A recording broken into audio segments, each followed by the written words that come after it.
Il sindaco di Porto Empedocle, Calogero Martello, l'assessorato allo spettacolo, l'amministrazione comunale in collaborazione con Enel in occasione dei suoi 60 anni di attività presentano l'Estate Empedoclina 2022. 22 luglio, rassegna teatrale, aspettando il premio Vigata.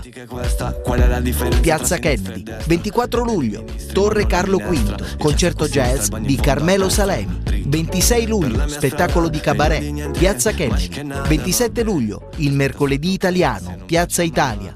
30 e 31 luglio, Piazza Raffaello, Vincenzella in festa.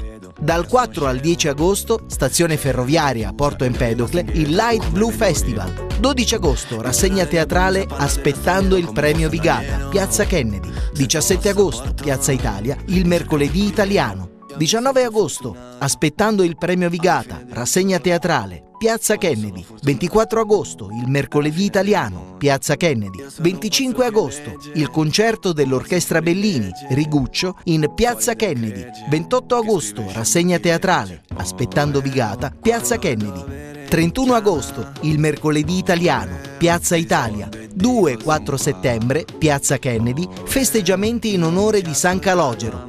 Vieni a Porto Empedocle, ti aspettiamo per l'Estate Empedoclina 2022.